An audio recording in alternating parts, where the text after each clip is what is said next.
క్రీస్తు పరిశుద్ధ నామమున చేరి వచ్చిన మీ అందరికీ నా శుభాభివందనాలు తెలియజేస్తున్నానండి. Good morning all of you.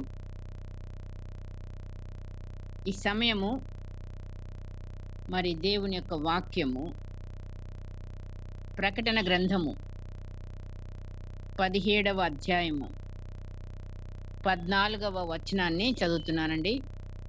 ప్రకటన 17:14.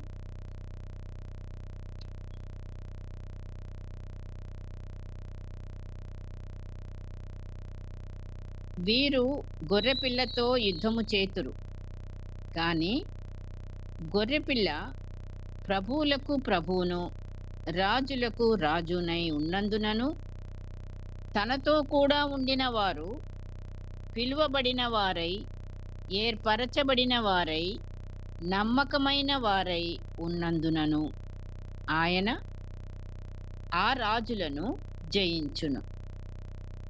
దేవుడు తన పరిశుద్ధ వాక్కులను మరి మనందరి హృదయములలో ఫలింపజేయునుగాక. వీరు అని అక్కడ రాయబడి ఉంది, అంతవరకే మనం తీసుకున్నాము. కాబట్టి పైన మరి ఆ వీరు అంటే ఎవరో వారు మనకి ఆ 17వ అధ్యాయం ప్రారంభం నుంచి కూడా మనం చూస్తే మనకి కొంచెం మరి బోధపడుతుంది. కాబట్టి ఈ అధ్యాయం అంతట్లో చూస్తున్న ఆ మహావేశ్య 7 తలలు 10 కొమ్ములు ఎర్రని మృగం మీద కూర్చుండిన స్త్రీ అట. దాని పేరు మర్మము, సాతాను వాని అనుచరులు.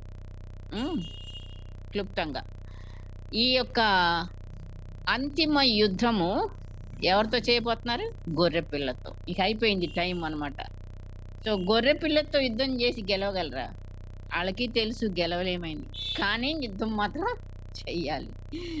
సో ఈ ఈ ఈ అధ్యాయంలో ఇక్కడి వరకు వచ్చిన తర్వాత ఇప్పుడు మాట మనం చదువుకున్నది, వీరు అందరు ఏకాభిప్రాయం కలిగంట. వాళ్ళకు ఉంటుందండి ఏకాభిప్రాయం, మనకే లేకుండా పోతుంది. 13వ వచనం చూస్తారా? వీరు ఏకాభిప్రాయం గలవారై తమ బలమును అధికారమును ఆ మృగమునకు అప్పగింతురు, ఆ క్రూర మృగానికి.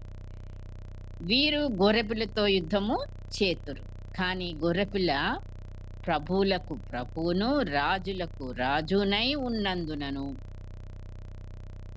ఆ ఒక్క దానిలోనే మొత్తం ప్రసంగం అక్కడ మనకు వచ్చేస్తుంది, ఈ వచనంలోనే. రాజులకు రాజు ప్రభువులకు ప్రభు గెలవాలి కదా, గెలుస్తాడు అని అంటున్నాము. 100% గెలిపే. కానీ ఆ గెలుపు ఎలాగొస్తుందండి? 2వ లైన్లో మనకి ఇప్పుడు దేవుడు బయలుపరిచేది మంచిగా చదివితే, రాజులకు రాజై ఉన్నందునను తనతో కూడా ఉండినవారు. అంటే ఆ రాజుతో కూడా ఉండిన సైన్యం అన్నమాట. అంతే కదా, మరి యుద్ధానికి పోయేటప్పుడు సైన్యమేగా ఉంటారు. ఇప్పుడు రాష్ట్రకి మనం ఏమైపోతున్నామండి? సైనికులం అయిపోయినాం. అది మన పొజిషన్ అన్నమాట. మొట్టమొదట ఏమయ్యామో చూస్తున్నాం, ఇప్పుడు కనబడుతుంది ఇక్కడ. ఏంటంటే రాజునై ఉన్నందున, ప్రభువులకు ప్రభువు రాజులకు రాజునై ఉన్నందున తనతో కూడా ఉండిన వారు ఎవరెవరు అంటే పిలువబడిన వారై ఏర్పరచబడిన వారై నమ్మకమైన వారై ఉన్నందునను. ఎవరో వచ్చి ట్రైనింగ్ వేసుకోకుండా సైన్యంలో జాయిన్ అయిపోగలరా? ఇప్పుడు మన దేశంలో కానీ ఇంకెక్కడ కానీ యుద్ధాలు జరుగుతున్నాయి కదా, ఇప్పుడు అదేగా జరిగేది. అన్ని చోట్ల యుద్ధాలు, ప్రపంచం అంతటా యుద్ధాలు. మనకు కూడా యుద్ధం వస్తుంది.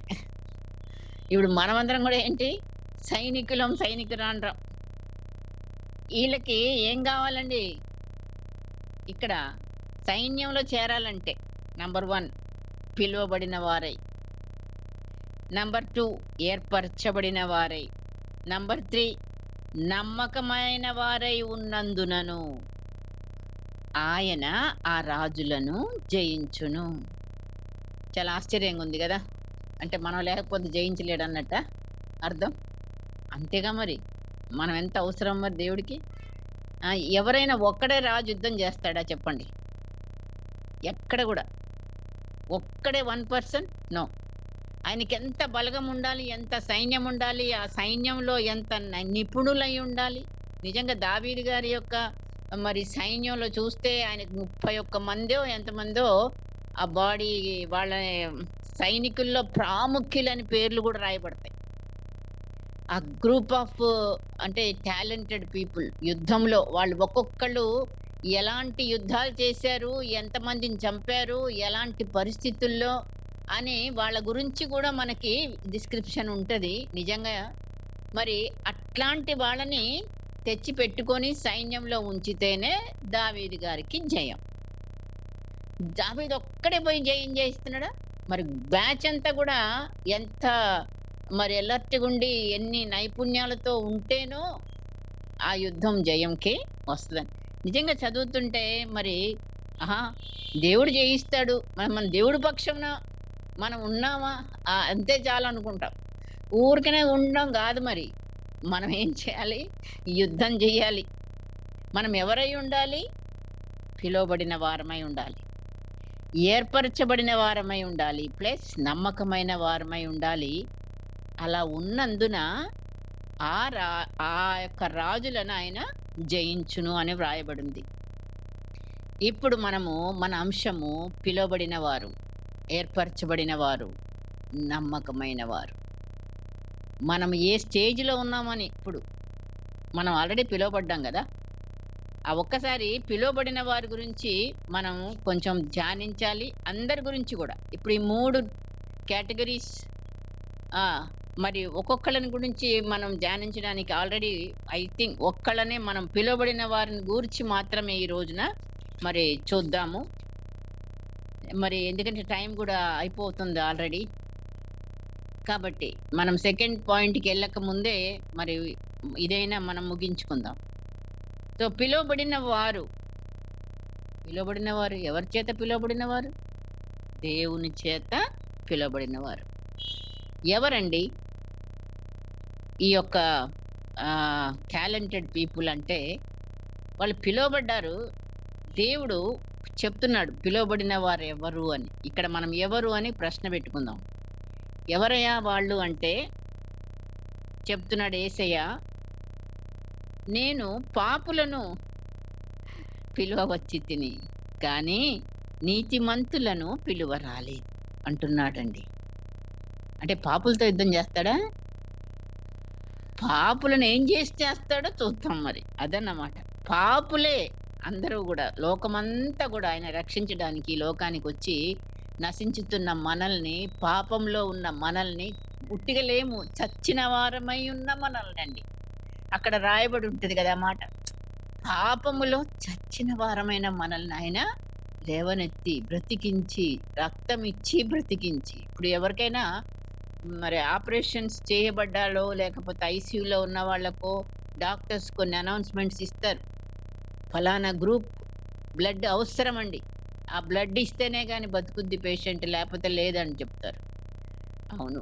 ఆయన బ్లడ్ మనకెంత అవసరమో, ఈ పాపపు బ్లడ్‌ని, ఈ దోషంతో కూడిన మన శరీరంలో ఉన్న రక్తాన్ని, అంటే మన శరీర ఆశలని, శరీర ఇచ్ఛలను మరి ఆయన మరి ఇవన్నిటిని కూడా తన రక్తంతో శుద్ధి చేస్తే తప్ప మనము పరిశుద్ధులము కాలేము. కాబట్టే పాపులను పిలవచ్చునా అంటాడు. ఏంటి మీ నాయకుడు, మీ సేవకుడు పాపులతో కూర్చొని తింటున్నాడు అని అడుగుతారు గదా! పరిసయ్యులు. వాళ్ళు పరిశుద్ధులు అనుకుంటున్నారు. కానీ వాళ్ళని చెప్తున్నాడాయన. గుడ్డివారు మీరని, పాపులని, వాళ్ళని వేషధారులని ఇవన్నీ కూడాను వర్తిస్తాయి మనకు కూడా. మనం గనక మనం ఫీల్ అయితే అట్లా ఎవరినో జూసి పాపులని, మనమేదో పెద్ద పరిశుద్ధులమని అనుకుంటే అప్పుడు మనం గుడ్డివాళ్ళమే అన్నమాట.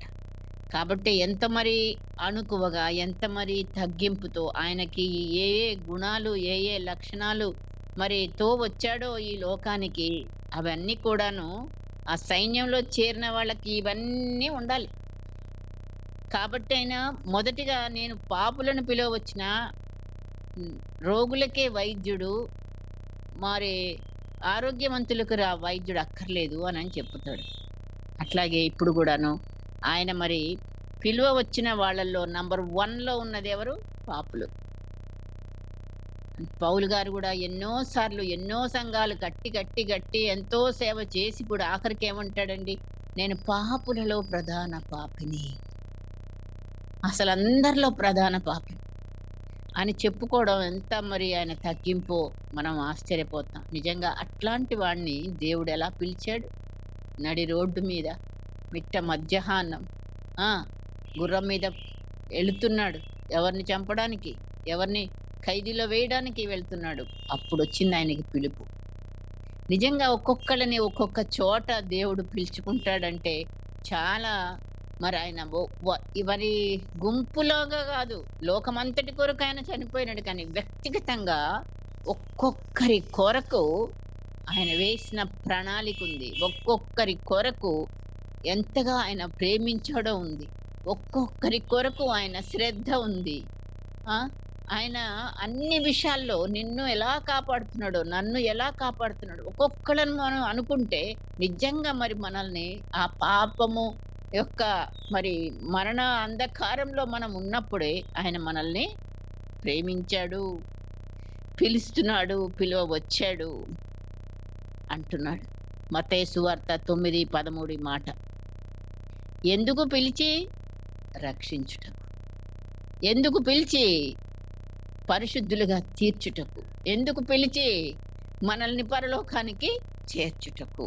ఆయన ఇప్పుడు సైన్యంలో మనల్ని నిలబెట్టుటకు. మామూలు కాదు.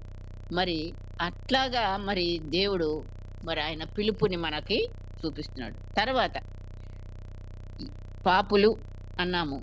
సమస్త జనులను కూడా ఆయన పిలుస్తున్నాడండి. మామూలుగా ఆయన పక్షపాతి కాడు అని ఇక్కడ మనం గ్రహించుకుంటా ఉండాలి. ప్రతి విషయంలో గూడా. దేవుడు వాళ్ళకే ఎక్కువ చేస్తున్నాడు. మనకేం చేయట్లేదు. లేతే నాకేం చూడట్లేదు. నా ప్రార్థన ఆలకించట్లేదు. మనము ఒకళ్ళతో చూసి అనుకుంటాం. కానీ ఆయన సమస్త జనుల కొరకు. ఏమొక మాట చెప్తున్నాడు. మత్తయి సువార్త 11:28-30 వరకు. ఏంటా మాట? మీకు కంటత కదా! ఆయన చెప్పేది ప్రయాసపడి భారము మోసుకొనుచున్న సమస్త జనులారా పిలుపునిస్తున్నాడు. ఆయన పిలుపు ఎవరికి? పాపులకన్నాము. నెక్స్ట్ సమస్త జనులకు. ఏమంటున్నాడండి? నా యొద్దకు రండి, నేను మీకు విశ్రాంతి కలుగజేతును. ఇంత మాట ఎవరంటారు? ఏ మానవుడు అనగలడు? లేకపోతే ఇంకా ఎవరైనా గాని అనగలరా? సమస్త జనులను పిలిచి విశ్రాంతి ఇచ్చే దేవుడు తప్ప, యేసే తప్ప మరి ఇంకెవరు అనగలరు ఈ మాట? ఆయనకి వర్గము భేదం లేదు. ఎవ్వరైనా పర్వాలేదు. భారం మోసుకొనుచున్న మరి బిడ్డలు ఎవరైనా గాని గాక నా యొద్దకు రండి. ఏ భారం అది? ఒక పాప భారమనే అనటండి కాదు. పాప భారం నంబర్ 1 కావచ్చు. కానీ మనకెన్నో భారాలున్నాయి. మోయలేని భారాలు అనిపిస్తాయి. మనకాయన మోయలేని భారాలు ఎత్తట్లేదు. అది కూడా ఉంది వాక్యంలో. మీరు మోయగలిగినంతనే ఇస్తానన్నాడు గదా! అవును. ఆ మోయగలిగినంతనే మనం మోయలేకపోతున్నాం. చాలా సార్లు ఇబ్బంది పడుతున్నాం. నేను చేయలేను బాబోయ్ అంటున్నాం. మొరపెట్టుకుంటున్నాం. నిజంగా నా పరిస్థితి కూడా ఎన్నో సార్లు, ఎన్నో విధాలుగా నా చిన్న చిన్న పనులు చేసుకోవడానికి కూడా ఒక్కొక్కసారి బాబు నా చేత కావట్లేదు తండ్రి అని చెప్పుకున్న రోజులున్నాయి. ఉన్నాయి గూడా. సో, భారాలన్నీ ఆయన ఒక్క ఆత్మకు మాత్రమే కాదు. మన తల మొదలు పాదం వరకు శరీర రీతిగా, మానసిక రీతిగా, ఆత్మీయ రీతిగా మనకి ఏ భారం ఉన్నా గాని గాక, ఏ విషయంలో గాని గాక, ఏదైనా గాని అది నీకు భారంగా ఉన్నప్పుడు ఆయన యొద్దకు రమ్మంటున్నాడు. ఆయన యొద్ద ఆయనను ఏం నేర్పిస్తూ పోతున్నాడు మనకి? అక్కడికెళ్ళిన తర్వాత మనకి ఎలాగా విశ్రాంతినిస్తానన్నాడు? ఆయన కాడిని మన మీద పెట్టి. ఆ కాడేంటి? సాత్వికత, దీనత్వం అనే కాడి మన మీద మోపినప్పుడు మనం ఆటోమేటిక్‌గా విశ్రాంతి పొందుతామంట. ఆయన ట్రీట్మెంట్ డిఫరెంట్ కదా! కాబట్టి పిలువబడిన వారిలో మనం ఉన్నాం. మనల్ని ఎలా పిలుస్తున్నాడు? ఇంకొకటి యోహాను సువార్త 1:9 చూస్తే చీకటిలో ఉన్న వారిని పిలుస్తున్నాడు. ఆయన నిజమైన వెలుగు అయి ఉన్నాడు. అది లోకంలోనికి వచ్చుచు ప్రతి మనుష్యుని వెలిగించు. చూడండి, ప్రతి మనిషిని, అంటే ఒక్కొక్కళ్ళని కూడా. ఏదో ఒక్కసారి ఒక లైటేస్తే ఇప్పుడు ఈ గదంతా వెలుతురైపోయినట్టుగా కాదు మరి. కానీ ఆయన ఒక్కొక్కళ్ళ పట్ల ఉన్న ఆయన శ్రద్ధ, వెలిగింపులో కూడా ఒక్కొక్క మనిషిని ఆయన వెలిగించేయడానికి ఆయన లోకానికి వెలుగుగా వచ్చాడండి.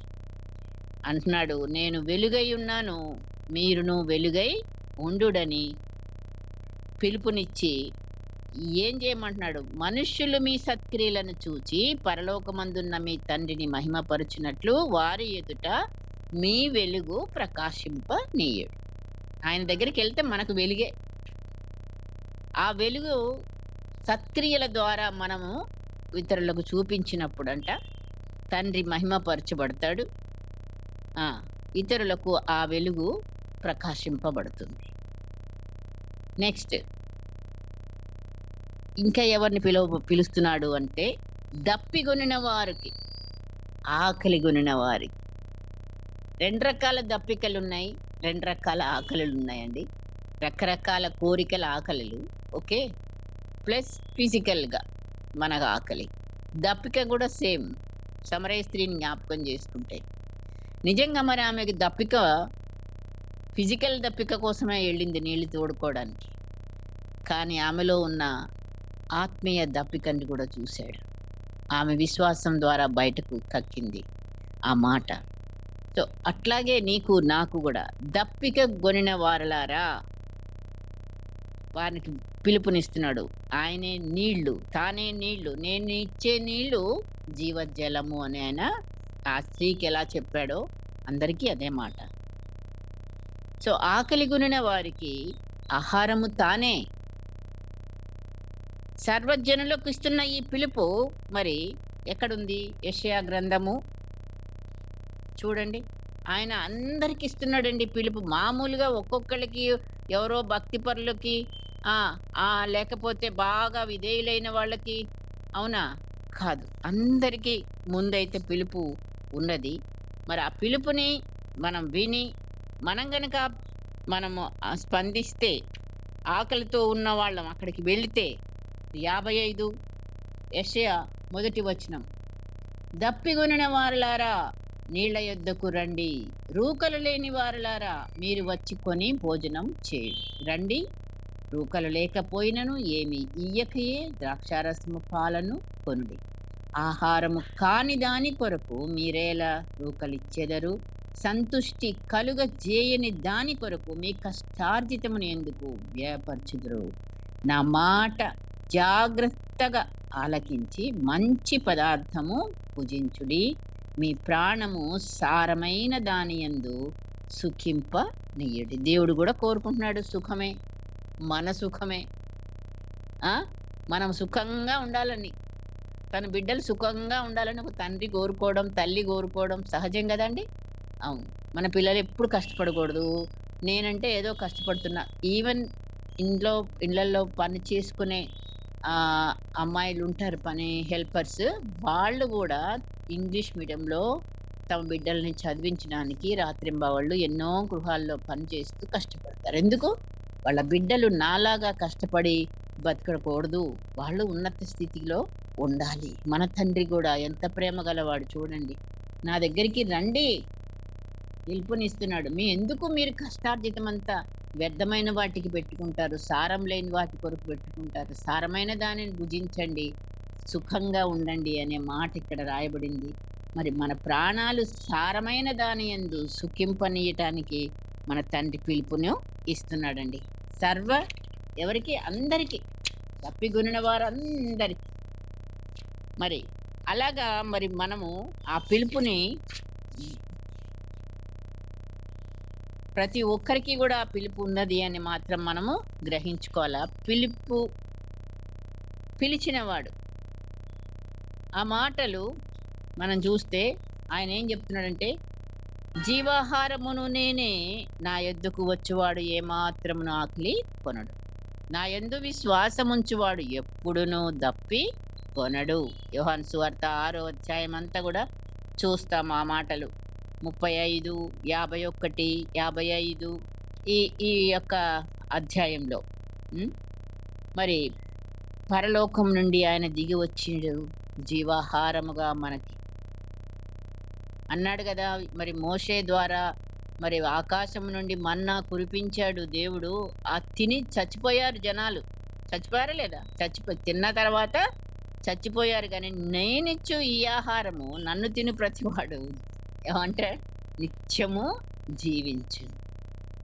సో, ఈ ఆహారం భుజిస్తే మనకిగ ఆహ్, జీవమే. నిత్యము జీవమే. మరణం ఉండదు. ఈ ఆహారానికి. మళ్ళీ ఆకలుండదు.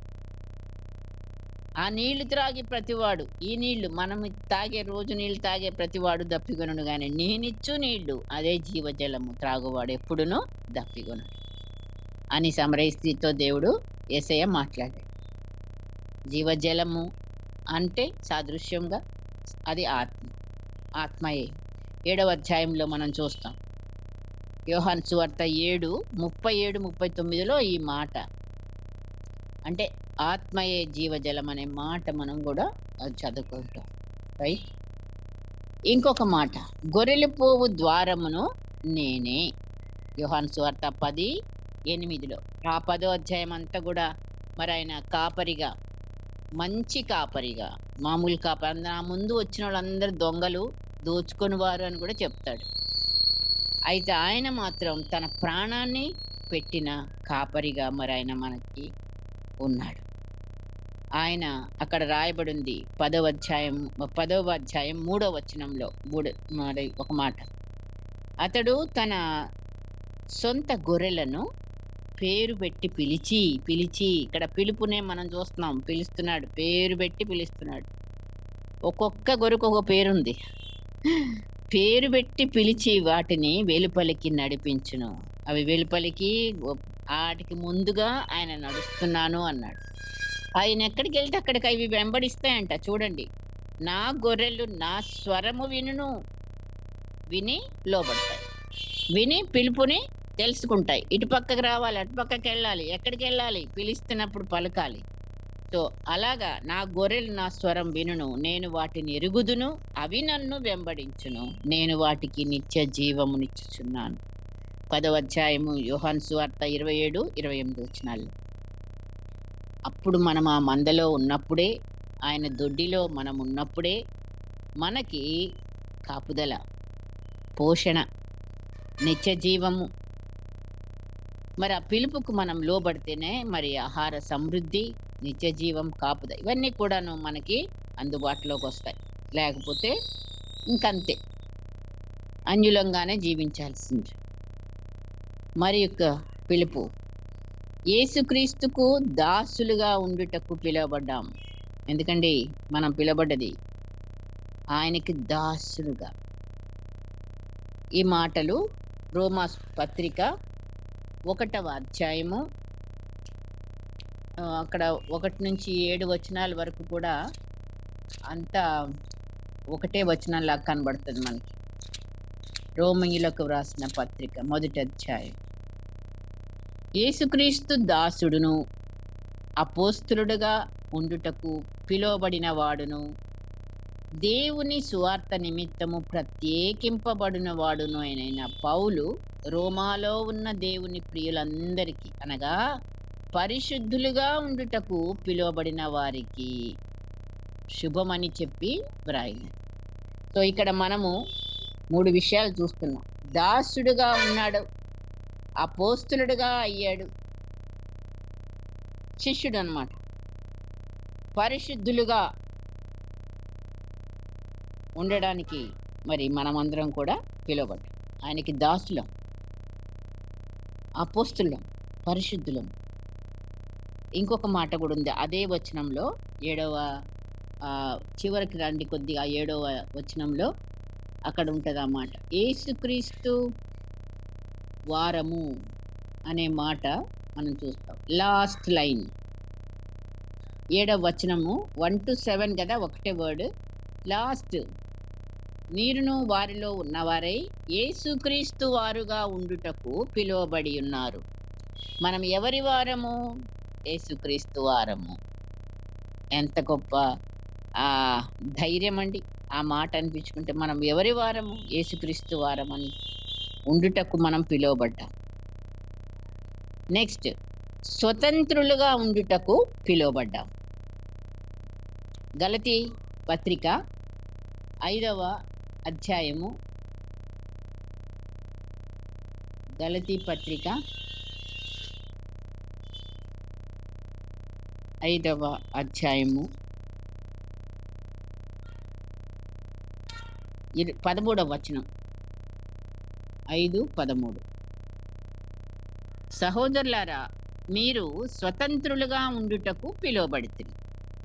చూసారు మనం ఎంతగా పిలువబడ్డామంటే, మనం స్వతంత్రులుగా ఉండుటకంటే ఇష్టానుసారంగా కాదు. ఉంది తర్వాత లైన్ చదివితే. అయితే ఒక మాట, ఆ స్వాతంత్ర్యమును శరీర క్రియలకు హేతువు చేసుకొనక ప్రేమ కలిగిన వారై ఒకనికొకడు దాసులై ఉండుడి.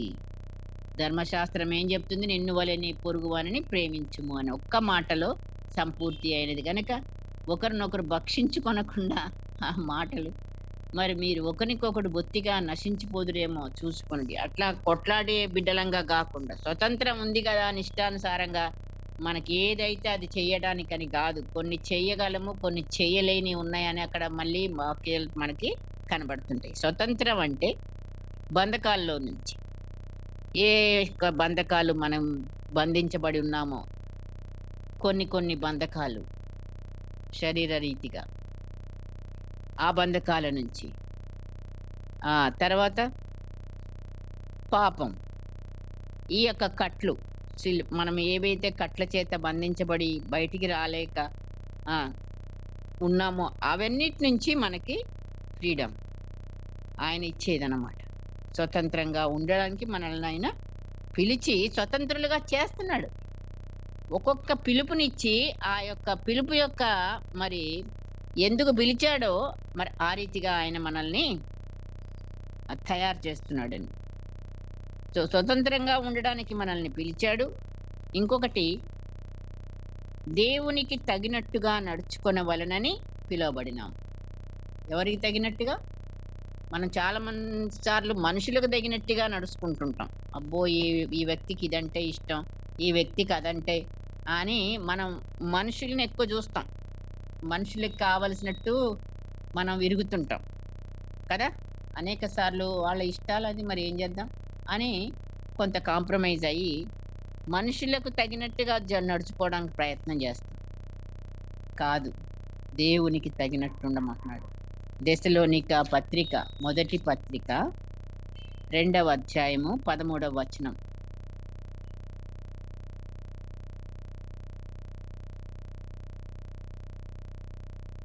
2:13. దెసలోనిక తగినట్టుగా దేవునికి తగినట్టు ఉందమ్మా.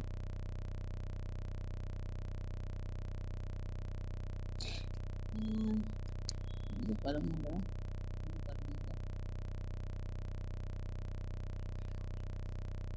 సారీ,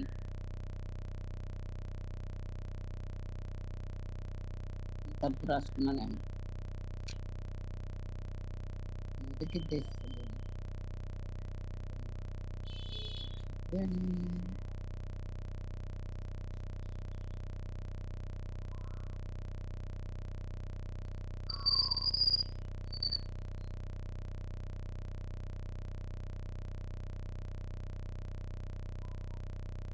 ఈ మాట మళ్ళీ తర్వాత చూసి చెప్తానండి. సారీ, మరి ఇక్కడ నేను చెప్పిన దానికి కాదు కానీ ఉన్నది.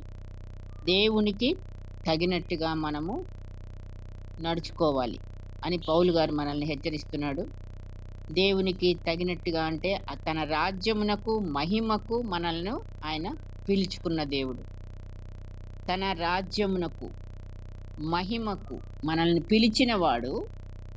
మనం ఆయనకు తగినట్టుగా నడవాలని ఆయన కోరుకుంటున్నాడు. ఇప్పుడు మనం ఎక్కడికెళ్ళాలి? దేవుని రాజ్యంకెళ్ళాలి. ఆయన మహిమలో నిలవాలి. కాబట్టి మనము ఆ స్టేటస్‌ని మనము కలిగిన బిడ్డలంగా ఉండాలి.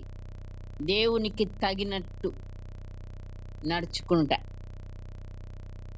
అట్టి జీవితాన్ని మనము కలిగి ఉండడానికి సారీ ఇక్కడే ఉందండి. అబ్బా! దేవుడు స్తోత్రం. మొదటి అధ్యాయము, రెండవ అధ్యాయము దెసలోనిక పత్రిక, మొదటి పత్రిక, రెండవ అధ్యాయము 11, 12 అండి. నేను 13 అన్నాను సారీ. 11, 12. తన రాజ్యమునకును మహిమకును మిమ్మును పిలుచుచున్న దేవునికి తగినట్టుగా మీరు నడుచుకొనవలెనని మేము మీలో ప్రతి వానిని హెచ్చరించుచు, ధైర్యపరచుచు, సాక్ష్యమిచ్చుచు, తండ్రి తన బిడ్డల ఎడల నడుచుకుని రీతిగా మీలో ప్రతి వాని ఎడల మేము నడుచుకొంటిమని మీకు తెలియను అని పౌలు చెప్తున్నాడు. సో ఇక్కడ మనకి ఏమని పిలుపు? దేవుని రాజ్యమునకును మహిమకును మిమ్మును పిలుచుచున్న దేవునికి తగినట్టుగా మనల్ని అందరినీ ఆయన పిలుస్తున్నాడు. ఆయన ఒక్కడనే పిలవలే పౌలు గారిని. సో నన్ను అందరినీ కూడా ఆయన మహిమకి, ఆయన రాజ్యమునకు మనం నిలబడాలంటే ఆయనకి తగినట్టుగా ఉండే బిడ్డలంగా మనం నడుచుకోవడానికి మనని హెచ్చరిస్తున్నాడు. రైట్, దేవునికి వందనాలు. దొరికింది వాక్యం. నెక్స్ట్, ఒక్క శరీరముగా ఉండుటకు మనము పిలువబడుతుంది. అది మనకు బాగా తెలుసు. క్రీస్తు అనుగ్రహించు సమాధానము మీ హృదయములలో ఏలుచుండనీయుడి. ఇందుకొరకే మీరొక్క శరీరముగా పిలువబడుతుంది. ఒక్క శరీరంలో ఎన్నో అవయవాలు. ఇప్పుడు నేను, మీరు అందరం కూడా ఈ యొక్క యేసయ్య శరీరము అనే సంఘములో మనం అందరం ఎవరు? అవయవాలు. అందరికీ ఒక్కొక్క పని, అందరికీ ఒక్కొక్క వరము, అందరికీ అన్నీ కాదు అనే మాట మనకు తెలుసు. పౌలు గారు చెప్తున్నాడు.